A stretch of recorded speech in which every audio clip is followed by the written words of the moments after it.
नमस्कार मंडळी, कसे आहात? आज आपण आहोत आपल्या मकाच्या शेतामध्ये उभे. तर हे बघा, हे मकाचं शेत आपलं आणि आज मकावरती आपण डिटेल अशी माहिती देणार आहोत. आज ही मका चांगल्यापैकी तिला कणीस लागलेला आहे, पण असा एक प्रॉब्लेम आहे का जो प्रॉब्लेम अजून सॉल्व झालेला नाही आहे. तर मी कॅमेरा आता पुढून घेतोय आणि बोलू आपण त्यावरती. ही मका जून महिन्यामध्ये साधारणतः एक 12 जूनच्या दरम्यान टाकलेली आहे. आज जुलै ऑगस्ट 2 महिने आणि आजची तारीख आहे 20. तर 2 महिन्यामध्ये 2 महिने आणि एक 6-7 दिवस म्हणजे 2.25 महिन्यामध्ये बघा या असे कणीस तिचं झालेलं आहे. आणि अळीचा पण प्रादुर्भाव हा आहे, तो अजून थांबलेला नाही आहे. आणि ही मका अजून 15 ते 20 दिवसात कापणीला येणार आहे. म्हणजे 3302 पायनर कंपनीचं हे बियाणं आहे. हे बियाणं आपण दरवर्षी टाकत असतो. गेली 5 ते 6 वर्षापासून आपण कंटिन्यू टाकतोय.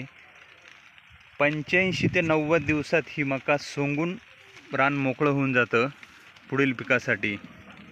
पण ह्या वर्षी अळीची औषधं फवारणी करूनही अळी आटोक्यात आलेली नाही. मला तर असं वाटतंय की ही कंपन्यांचीच काहीतरी पॉलिसी आहे. एवढ्या अळी आज मकाचं प्रत्येक शेतकऱ्याकडं उत्पादन आहे आणि औषधं वगैरे सर्व फवारणी करूनही अळी आटोक्यात येत नाही.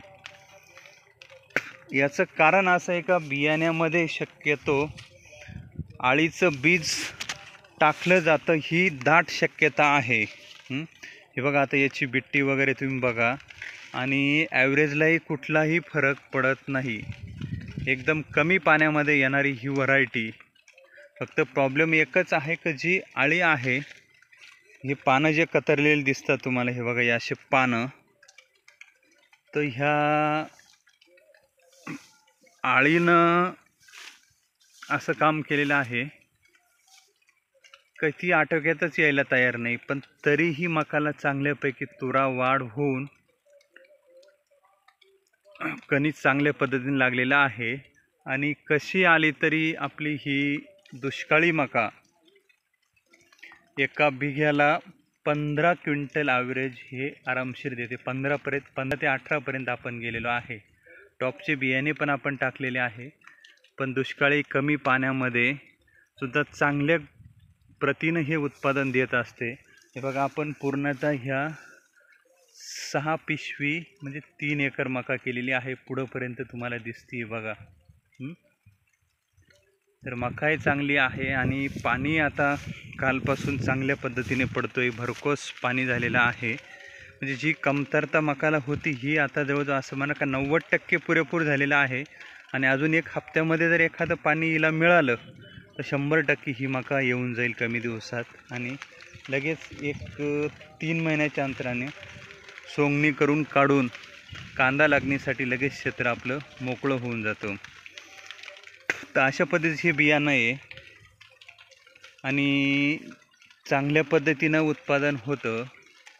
पण अळी ही कशा पद्धतीने एवढी तयार झाली आहे काय याचं कोडच सुटत नाही. मग आता ही काही पॉलिसी म्हणावं का कंपन्यांनी कीटकनाशकाचा औषधांचा खप व्हावा यासाठी केलेली तर नसेल ना. कदाचित सांगता येत नाही काय जग आता करेल आणि पैसा कमवण्यासाठी काय होऊ शकतं काहीच सांगता येत नाही मित्रांनो. ह्या अळी येतेच कशी नेमकी आणि एवढी भरमसाठ अळी की काही माप नाही तिला. आज हे बघा एवढी चांगल्या पद्धतीने बिट्टी लागलेली आहे. दाणी पण भरायला सुरुवात झालेली आहे. हे बघा चांगल्या पद्धतीने याच्यामध्ये दाणी दिसतोय. यालाच म्हणतात 3302. मागच्या वर्षी एवढा दुष्काळ होता तरी आपल्याला 6 पिशव्याला बिना पाण्यामध्ये 30 क्विंटल मका झालेली होती. बघा एकदम उंची चांगल्या पद्धतीने वाढलेली आहे. हात पुरत नाही तिला. हे बघा तुम्हाला हात दिसत असेल माझा. बघा ही शेंडे म्हणजे 7-7.5 फुटापर्यंत हिची उंची वाढलेली आहे. फक्त प्रॉब्लेम एकच आहे मित्रांनो, आळी थांबलेली नाही आणि ही आळी 100% आता हा जो भाग आहे हा कडक झालेला आहे. हे बघा इथं हे आळी लागलेलं होतं, हे खाल्लेलं इथं दिसतंय.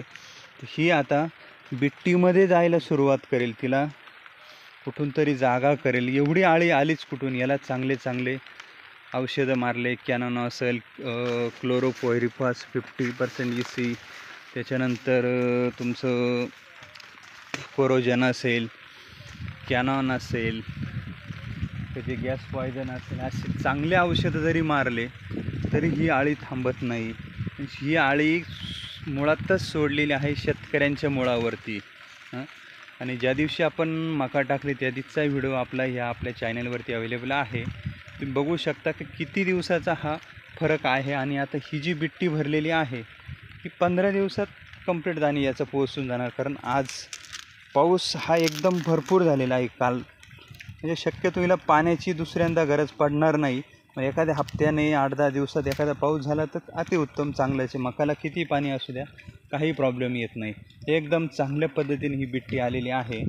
पण आळी काय थांबायचं नाव घेत नाही. हे बघा तुम्हाला इथून दिसेल आता बाहेरून हे सर्व पाने असे कतरलेले दिसतात. हे बघा दिसतंय का? हे असे पानं, प्रत्येक झाडाचे पानं असे कतरलेले आहे.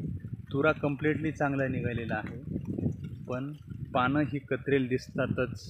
हे प्रत्येक याचे 2-2, 4-4 पानं कतरल्यामुळे काय होतं, चाऱ्याचं ॲव्हरेज कमी निघतो. जो जनावरांना आपण चारा वापरतो याचं प्रमाण घटून जातं. बाकी काही असून मागच्या वर्षाच्या तुलनेत आज म्हणजे हे साल यंदा सुरुवातही चांगल्या पद्धतीने झाली. फक्त एक 5-7 दिवस पाण्याचा गॅप पडला, बाकी मकाला काही पाणी कमी पडलं नाही. आणि अशी चांगल्या पद्धतीने उत्तम रीतीनं ही मका पीक आलेला आहे.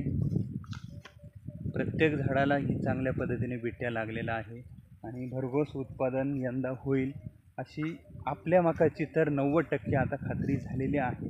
पण तिला जी गोष्ट पाहिजे होती ती तिला मिळालेली आहे. आणि अजून कदाचित 5-7 दिवसात जर एक पाऊस झाला तर 100% ही मका चांगल्या पद्धतीने उत्पादन देणार. म्हणजे साधारणतः 6 पिशव्याला अंदाज आहे 90 ते 100 क्विंटल ही मका व्हायला पाहिजे. पण आळीचं हे 100% मला वाटतं का षडयंत्रच आहे. कारण जाता जात नाही ती आळी, किती दिवस राहणार आणि याचा बिट्टीवरती ती काही परिणाम होणार. नक्कीच मित्रांनो, तुमचा मका कसा आहे, आळी काय म्हणते याच्यावरती तुम्ही कमेंट करू शकता. व्हिडिओ आवडला तर लाईक करा, शेअर करा, सबस्क्राईब करा. चॅनलवरती नवीन असाल तर धन्यवाद. Thank you so much. जय हिंद, जय महाराष्ट्र.